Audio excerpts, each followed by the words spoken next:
大家好，今日係2024年嘅12月5日，呢幾日咧，韓國就發生咗重要嘅政治事件啦。就係呢個嘅6小時嘅戒嚴啊。裏邊我就發覺咧，有好多咧同2019年咧喺香港咧發生嘅場景咧好相似嘅，但係高下立見喎。點解高下立見咧？嗱，2019年嘅時候，香港啊就係因為有抗爭運動啦，一個反逃犯條例就變成咗咧有呢個嘅200萬人咧係和平上街示威。上街示威不果之後咧，就有呢個嘅勇武嘅抗爭啊，所以咧無論係勇武定係和平示威咧，都係充斥咗喺街頭上邊嘅。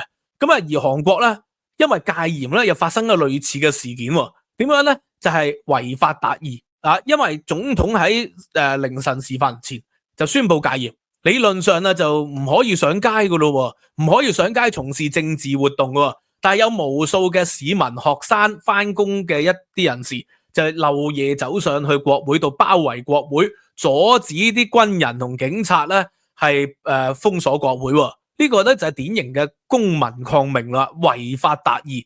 而有一啲嘅記者咧，就除咗佢係記者，佢就係喺度推撞啲士兵啊，就阻止士兵咧係包圍國會。記者就應該係記者啦，記者就應該採訪，但係點解記者會係抗爭咧？因為一個記者佢除咗佢工作以外，佢本身嗰個底蘊咧就係一個公民嚟噶嘛，公民應該係優先於佢嘅工作噶嘛。同樣道理，軍人亦都係啦，警察亦都係，有唔少嘅軍人同警察咧，佢就係有不合作運動，唔正面阻止啲國會議員去開會，放軟手腳，讓咗190名嘅國會議員咧入咗去開會，然後咧就係投票通過廢除戒嚴令。所以呢個戒嚴令咧係史上幾乎最短嘅戒嚴令嚟嘅，只係得6個小時咧就結束咗啦。咁所以從呢一點我哋睇到咧，呢個就係韓國人啊用咗40幾年嚟嘅打翻嚟嘅民主啊，係刻喺人哋嘅骨同水裏邊嘅。所以咧韓國嘅電影咧，哇，什麼逆權大狀啊、首爾之春啊、逆權司機啊、逆權公民啊，無數呢啲攞獎嘅電影咧，就係講血的歷史、血的教訓啊。所以啲人咧係刻入骨髓裏邊嘅。韓劇裏邊咧啲壞人咧10之8九都係啲執政黨嘅黨魁啊、總統候選人或者總統嘅。所以咧大家都知道咧政治嘅邪惡，用人民嘅力量去抵擋政治嘅邪惡，呢個咧就係見到呢一課啦。咁但係咧2019年香港都係發生呢啲事喎。嗱，我哋有公民抗命啦，有違法達義啦，但係嗰啲人咧俾人拉咗去坐監啦，重判啦，暴動罪啦，呢個係第一啦。第二咧，亦都有啲記者俾人毆打啦，俾警察毆打。咁有啲合法採訪嘅記者就俾白衣人毆打啦，俾一啲嘅社團人士毆打啦。當然有一啲咧係真係冒充記者嘅，咁我都即係見到有呢啲嘅係冒充記者，攞住張求其印張證出嚟，話自己一個網站就話係記者，其實咧行上街係抗爭。咁但係同呢個韓國嘅女記者嘅情況都係，佢都係話記者，但係行上街抗爭。當然啦。佢而家出咗名，好多人咧都識佢，會唔會之後參選鋪路咧？呢個就不得而知。但係咧就見到你係一個軍人，你係一個警察，你係一個記者，但係咧呢啲都係你嘅職業嚟啫。你嘅底蘊咧就係你一個公民。作為一個公民咧，應該係以公民優先嘅。公民咧可以行使咧不合作運動、違法達義、捍衛天賦嘅人權。所以啦，呢個如果韓國成功戒嚴嘅話，大部分人嘅權利都會受到損害啦。政治嘅權利會受到損害啦，所以有無數人行出嚟用血肉長城去抵擋軍人同警察，而警察裏邊有好多覺醒派，所以咧警察咧完咗之後咧有唔少就上街同人民道歉，話即係對唔住啦，同你道歉啦，因為點解啊？因為佢哋咧都係要執行家法嘅，執行國家嘅政策嘅，但係咧其實咧佢哋話執行嘅，實際上有放軟手腳嘅也有，或者咧執行期間咧其實就亦都係有一啲咧心裏邊咧有愧疚嘅。咁所以咧呢個好重要，要爭取警察同埋爭取呢個嘅軍人支持咧，係民主運動成功嘅一個重要因素。韓國人用咗幾十年，佢哋係知道咗呢樣嘢，但係香港咧2019年嘅時候，當然啦有好多人咧就唔知道，佢哋咧就係以攻擊警察，咁你越攻擊警察咧，警察咪越狠心咯，佢對你嘅打擊咪越大啦，覺醒嘅警察咪越邊緣化啦。咁所以呢個係2019年咧其中運動失敗嘅一個好重要原因啦。第二就係擴大矛盾點，擴大矛盾點就將整個矛盾咧變成咗大陸人啦，或者係即係中國人啦，就將個矛盾擴大。咁所以呢個咧亦都係2019年嘅時期咧嗰個抗爭運動嘅問題。喂，但係咧高下立見嘅地方咧，就係韓國嘅人民嘅質素，佢哋對民主嘅捍衛唔會因為戒嚴法而害怕咗唔上街喎。一有戒嚴法啊，即刻上街，呢個第一。第二，記者、警察、軍人都有倒戈嘅。第三就係咧，當嗰個任務完成咗之後咧，警察同軍人咧係向人民道歉，達成咗社會嘅和解，避免咗社會進一步嘅撕裂啊！如果你為咗執行國家嘅政策、執行法律而去毆打啲人民咧，以前咪試過咯，光州事件嘅時期，個社會咪造成嚴重嘅撕裂咯。咁啊國家咪唔能夠向前咯，人民咪唔能夠互相做朋友咯。咁所以咧，軍人咧，你雖然你嘅職業係軍人，警察你嘅職業雖然係警察，但係你記住背後你都係一個人嚟嘅。而人咧就以公民權利應該係優先，而唔係以職業嘅任務優先嘅。呢個就係個分別喺度。咁啊嗱，姑勿論如何咧，我就詳細睇咗咧兩大政黨嘅韓國，一個咧就係共同民主黨即係呢個嘅在野黨啊，叫共同民主黨，同埋執政嘅國民力量黨或者叫人民力量黨啦。咁佢哋兩個嘅差異就發覺咧，2019年香港抗爭運動咧就喺街頭抗爭，後來咧就變成咗議會抗爭，就47人咧就俾人拉咗啦，而家入重判啦，判10年以上嘅又有，判700年嘅亦都有。咁咧國際特赦組織、聯合國嘅人權高專辦對於47人咧亦都有批評啦，即係認為你咁樣咧係47人咧係冇違反到呢個嘅國際人權公約嘅，而拘捕佢咧係好明顯係違反咗人權公約嘅。咁咧，但係咧呢啲事情咧，47人裏邊最核心嘅係咩？就話佢無差別否決財政預算啊嘛，癱瘓政府啊嘛，要顛覆國家政權啊嘛。喂，我睇一睇咧呢個嘅共同民主黨喺今年4月至到12月咧，我詳細睇晒，其實用咗2日時間睇晒佢哋嘅呢個政治嘅一啲嘅報告咁咧，因為而家咧有 Google Translate 好容易嘅啫。你話睇晒佢嘅政治簡報、解說簡報，就發覺佢每一個政策嘅簡報咧，都係無差別攻擊呢個嘅執政黨嘅。因為咧執政黨2年前咧以 0.7% 些微咧係贏咗大選，成為咗總統，但係咧一直就朝小就野大。今年4月咧國會改選，在野黨咧係壓倒性咧係贏咗，咁所以在野黨咧就可以無差別否決咗財政預算啦。無差別否決咗政府嘅所有嘅施政，所以咧政府如果唔同在野黨或者同其他嘅政黨合作嘅話咧，佢就必然咧係成為一個朝小野大嘅跛腳鴨政府。但係咧尹錫悅嘅政治態度好強勢，唔單止咧係冇同在野黨和解，冇組成聯合政府，仲不斷拘捕咧在野黨嗰啲人，用好多唔同嘅罪名去拘捕，包括李在明啦。喺11月咧，其實亦都俾人拘捕咗嘅，話佢違反咗好多嘅法律咁所以咧不斷拘捕咗，所以就導致到咧朝野兩黨咧係嚴重嘅撕裂，冇辦法和解啊。咁而問題在野黨人數多過你啊嘛，所以在野黨可以投票彈劾總統嘅，只係咧韓國嗰個政治制度咧係要2/3通過先可以彈劾到。如果冇執政黨嘅倒戈啦，其實佢都未夠票彈劾到嘅。但係今次經過呢個事件之後咧，可能只要執政黨有10零個人係倒戈，其實就夠2/3啦，係可以彈劾到總統落台噶咯。所以星期5咧就有彈劾咁如果執政黨有10個人倒戈咧，就一定可以夠票通過噶啦，有8個人都有機會通過到。咁我詳細睇一睇，點解呢個嘅在野黨係咪都無差別否決執政黨咧？喂，如果你無差別否決執政黨，而在野黨係人民選出嚟嘅，係人民選出嚟制衡總統嘅。因為總統咧，人民力量咧或者國民力量黨咧，佢哋係一個右派政黨嚟嘅。首先佢係親日本先，親美國，支持咧喺呢個嘅韓國咧搞薩德系統。咁而呢個嘅在野黨咧係反對薩德系統嘅。在野黨認為咧薩德系統得38支導彈，係冇辦法守衛到韓國，反而會激嬲朝鮮同中國嘅。所以咧呢個嘅李在明就呢個遵從咗文在寅路線。就係希望廢除薩德系統嘅，亦都係要強硬對付日本，同埋對美國有疏遠。呢個就係在野黨同埋執政黨之間嘅差別。執政黨咧就緊跟拜登路線，支援烏克蘭啦；在野黨就反對支援烏克蘭嘅，認為烏克蘭嘅問題咧就唔係韓國嘅問題，烏克蘭人咧係咎由自取。認為咧要放任中共咧吞併台灣，呢個就係在野黨。而執政黨咧就係主張支援台灣嘅，呢個已經有一個左右派兩派好大嘅分野。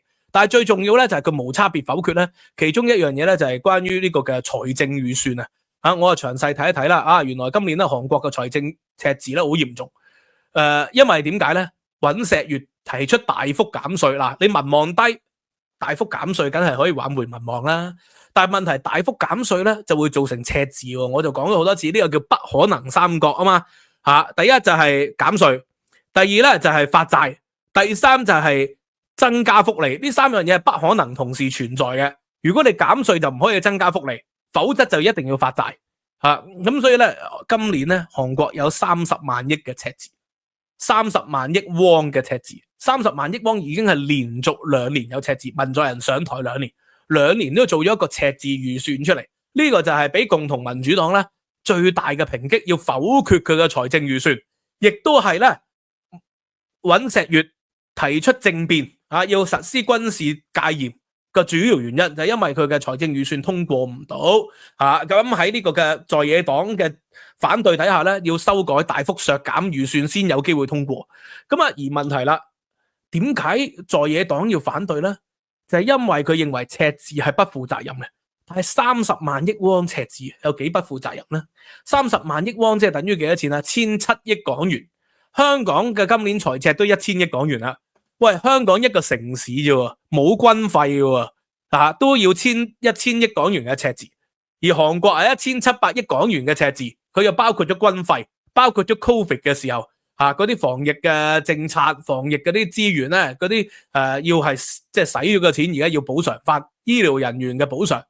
咁所以呢個1700億咧，如果計翻韓國嘅人民咧，係每人人均赤字係3412蚊港元啫。香港咧係13700蚊嘅赤字，人均赤字喎。英國係18955蚊港元，即係英國係有軍費，有支援烏克蘭，又有難民，都係僅高過香港人均赤字咧4000蚊左右啫。所以香港其實好犀利啊！而韓國係3400幾蚊嘅人均赤字，美國當然最犀利啦。中國同美國一定係最犀利噶，尤其是中國添。中國因為佢嗰個人均收入本身低啊嘛，所以人均赤字咧就最揦脷嘅中國嘅，好可能係。所以韓國嘅赤字其實一啲都唔高，人均係3000幾蚊港元赤字。3000幾蚊，即係都唔夠500蚊美元嘅赤字。咁所以呢個完全唔係一個嚴重嘅。咁但係咧呢個嘅在野黨係無差別否決。點解無差別否決啊？就係因為佢嘅右派政策同左派政策不能調和，加上咧呢個嘅尹錫悅咧就用咗好多司法嘅程序去拉咗好多反對黨嘅人，包括李在明。李在明係俾人拉咗嘅，其實係有呢個嘅選舉公平法底下咧係俾佢拉咗嘅。而尹錫悅咧係即係檢控官出身，佢屋企咧係學者。而李在明咧屋企咧係清潔工。呢個咧就形成咗左派同右派一個鮮明嘅對比啦。右派尹錫悅代表中產同有錢人，左派咧李在明就代表基層嘅勞工。所以咧佢哋嘅主張咧唔可以減稅益咗有錢人，而主張增加福利。所以喺今年咧4月份嘅時候，醫護人員大罷工。呢個醫護人員大罷工咧2個原因，第一就係因為咧韓國嘅基層醫生咧係好唔合理嘅，佢哋要做好多工作，要幫教授寫論文啦。然後又要服侍啲教授屋企人要夜晚去應酬加上咧人工係好低微咁所以咧佢哋覺得自己不合理嘅待遇。而尹錫悅上台之後咧，因為 Covid 咧醫療系統咧受到好大嘅挑戰，佢就建議每年要增加2000個醫科學生。咁啲基層醫生覺得喂，梗係我咁辛苦先捱到做醫生，升咗職，你憑乜嘢加2000個醫生嚟同我競爭啊？佢哋係反對，佢哋係罷工。所以佢哋嘅罷工咧，其實同社會嘅利益係衝突嘅。但係反對黨係支持醫生嘅罷工，佢哋咧就唔敢明目張膽講話支持醫生嘅罷工。